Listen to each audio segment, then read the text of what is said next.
and Mutler for joining us and sharing that insight all the way from Bucharest. Thank you. Now we move on to our next news. As the rule over the ban placed on visiting Maccabi Tel Aviv fans from their team's upcoming clash with British side Aston Villa intensifies, fans are now voicing their issues with the decision to outright ban the visiting Israeli fans from the game. Here's what Elliot Pollack, chair of Jewish Villans, a Jewish Aston Villa fan club in Birmingham, has said. The idea that there'll be thousands of Israelis flying in for this game is probably a little misleading. I suspect a lot of the tickets, away tickets, would be bought by Jewish people within London, Birmingham, Manchester, who have an opportunity to have an Israeli flag in a public space, be proud of their identity, their Jewish identity, be proud of Israel, and would go. I know lots of people had asked me about the game who weren't Israeli, weren't Maccabi Tel Aviv supporters, supported other clubs in England, but wanted to go to the game as an opportunity. In the same way, if a Turkish club came, the Turkish diaspora would, etc. So this idea that we're only discriminating against Israelis here is completely untrue. A vast swathe of that support would be Jewish people from the United Kingdom. Fans of Maccabi Tel Aviv, meanwhile, feel that the match should be shifted elsewhere in the UK if the West Midlands police is unsure about safety in Birmingham. Let's listen in. They can't allow us to come for security reasons. They should move the game, maybe to another city in the UK. I know friends that already bought tickets to the UK to be at the game, and they have nothing to do right now with this ticket. I'm sure there will be Maccabi Tel Aviv fans outside. They will come to the game, or as I said, they already have tickets. I have friends that already have tickets to the UK. They have tickets to other games on Saturday or on Sunday in the UK. They made a football trip out of it, what football should be.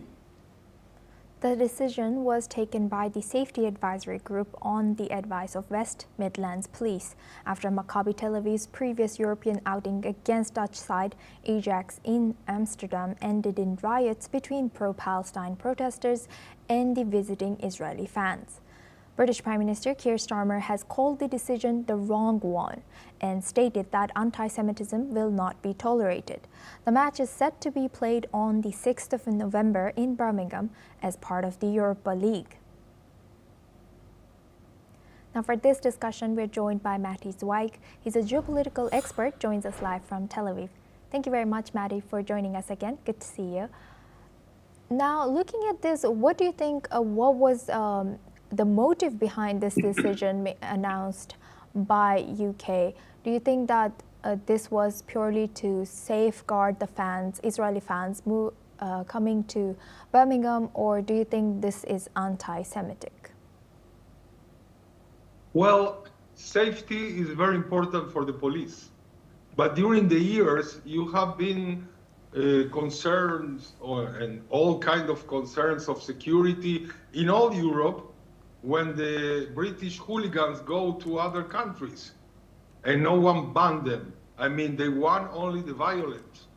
In any case, also in the UK, if the local hooligans or Maccabi fans are going to behave in violence, so the police should take care of this. But this is another thing. We are looking now to a new world, a world where a Western country like the UK has some areas that they are going to be exclusively for what? Muslim voters? Only Muslim countries can send people to play soccer there? I mean, this exclusive ban on Maccabi fans is totally irrational and against all laws. Because if FIFA or UEFA are going to ban Israel for competing like they did in the past with Russia, Belarus, etc., this is one thing. Of course, in Israel, they are not going to like it, but this is one thing. But to ban private people from going to show support to their team, I mean, it's a shame. It's a shame that because of Birmingham has a lot of Muslim people, Maccabi cannot go and play there. So this is a country that is going backwards, that is going with their back to the future of Europe and themselves. So I hope they are going to change their behavior. But of course, that in a personal way, thousands of people without the Maccabi t-shirt maybe are going to buy the tickets and go to see Maccabi playing in Birmingham. But this is not the issue. The issue is the UK's behavior and not being firm in things and basic values. They should have been much firmer than now. And Maddie, what do you think this decision reflects about UK being a democratic country which should be protecting the freedom of movement and non-discrimination? And also just we saw recently that there was a synagogue attack in UK, and British Prime Minister swore in that he is going to secure or heighten the security towards Jewish people. Surrendering to anti-Semitism is not the solution. Surrendering to basic values of the Western world, this is not the solution. I mean, what is the next step? To exclude all teams from Israel from playing there, say, okay, we are very concerned about your security, let's play in Sicily or in Malta, or what is the next step?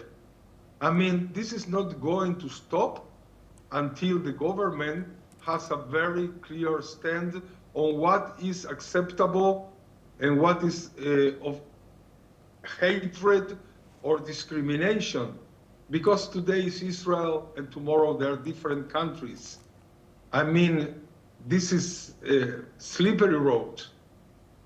It must be attacked in all their ways, in the same way that Islamophobia must be attacked. I mean, if a peaceful Muslim Pakistani family is going to be attacked, they must be protected. And the same with Jewish, same with everybody. I mean, they must put some red line to all this behavior. And they must start with their own behavior. Yes, Maddie, I agree with you. Instead of banning people, they could increase the police control or security. Thank you very much, Maddie, for sharing that insight as a geopolitical expert from Tel Aviv. Now we stay in the region. The Egyptian Foreign Minister